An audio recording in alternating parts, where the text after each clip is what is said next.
يعني مثلا اخش على طول في الموضوع.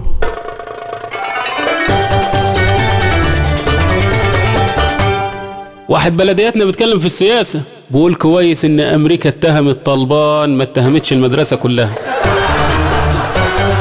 واحد بيسأل خطيبته كم واحد شافك قبلي، سكتت شوية قال لها زعلتي، قالت له لا بعدهم. واحد دخل لقى مراته مع راجل قال والله عال النهارده راجل بكره تشربي لي سجاير.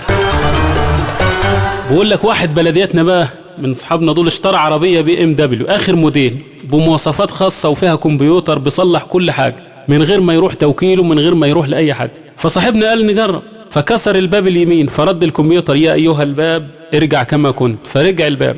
فكسر الباب اللي على الشمال رد الكمبيوتر وقال يا ايها الباب ارجع كما كنت، فرجع الباب.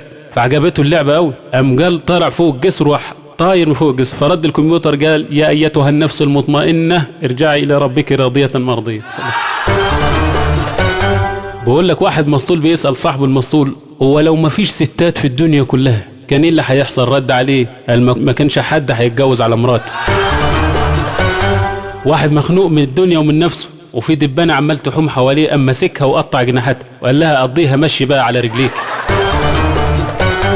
واحد مسطول بيقول لصاحبه تصدق ان بوش جاي مصر بكره؟ صاحبه قال وايه يعني يا عمده الاهلي يغلبه.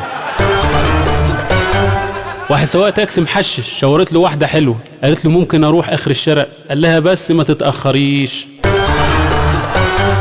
واحد بيقول لواحد محشش تصدق ان الفراعنه قعدوا يبنوا في الاهرامات 5000 سنه؟ قال له طبعا ما هم وكل ما يرصوا حجر تكبس عليهم الحكومه.